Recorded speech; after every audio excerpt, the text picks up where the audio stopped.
আসসালামু আলাইকুম রহমতুল্লাহ। আলহামদুলিল্লাহ, আপনারা সবাই মহান আল্লাহ তাআলার অশেষ কৃপায় ভালো আছেন, সুস্থ আছেন। আল্লাহ তাআলা আমাদের সবাইকে ভালো রেখেছেন, সুস্থ রেখেছেন। যথারীতি আজকে আপনাদের সামনে আবারও হাজির হয়েছি আমাদের ৮ নাম্বার ভিডিও নিয়ে। ইতিমধ্যে আপনারা যারা পিছনের ভিডিওগুলো দেখেছেন আপনাদের অভিনন্দন জানাচ্ছি এবং কৃতজ্ঞতা জানাচ্ছি, এবং পিছনে যারা দেখেন নাই ওই হাদিসগুলো একবার শুনে আসিয়েন। আশা করি আপনাদের ভালো লাগবে, আপনারা নিজেরা আমল করতে পারবেন। তো আজকে আমরা যে হাদিসটি পড়বো খুবই গুরুত্বপূর্ণ একটি হাদিস। অল্প সময়ের ভিতরে ছোট্ট একটি হাদিস। এই হাদিসগুলো আমরা মূলত শুনবো হচ্ছে আমলের নিয়ে। নিজে আমল করব, অন্যের কাছে সেটা প্রচার। এ নিয়ত দিয়ে পড়ব। আমিও পড়ছি আমল করার জন্য। আপনাদেরকে শোনাচ্ছি যাতে আপনারা আমল করতে পারেন, আপনাদের জীবনটাকে যাতে পরিবর্তন করতে পারেন। আসেন আমরা আর কথা না বাড়িয়ে হাদিসটি পড়ি।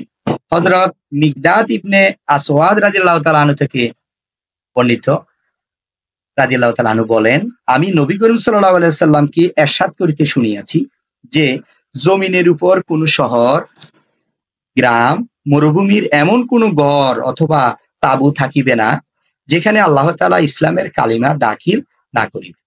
পৃথিবীর বুকে এমন কোন জায়গা থাকবে না, এমন কোন শহর থাকবে না, এমন কোন মরুভূমি থাকবে না যেখানে আল্লাহ তাআলা কালিমাকে ওখানে দান করবে, কালিমাকে ওখানে দাখিল করবে।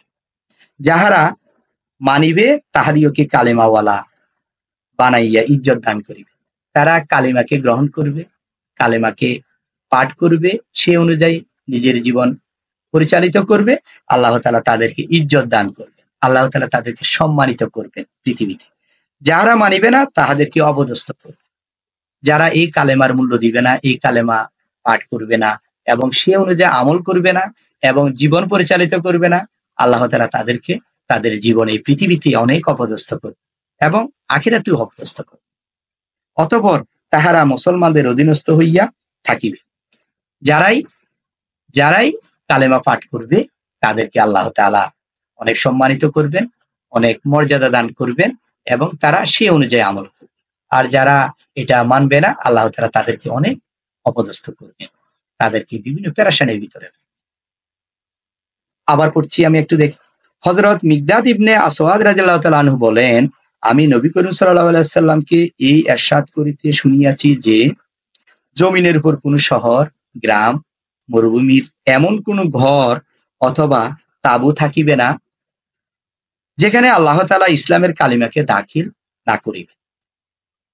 যাহারা মানিবে তাহাদিওকে কালেমাওয়ালা বানাইয়া ইজ্জত দান করিবেন, যাহারা মানিবে না তাহাদিওকে অপদস্থ করিবেন। অতঃপর তাহারা মুসলমানদের অধীনস্থ হইয়া যায়, তারা অধীনস্থ হইয়া থাকিবে। ঠিক আছে? তো আমরা হাদিসটি শুনেছি এবং বারবার শুনবো এবং আমাদের জীবনে যাতে আমল করতে পারি সেজন্য আল্লাহ তাআলার কাছে সবসময় দোয়া করব। সবাই ভালো থাকবেন। পরবর্তী ভিডিওটা দেখার আহ্বান করছি। আসসালামু আলাইকুম।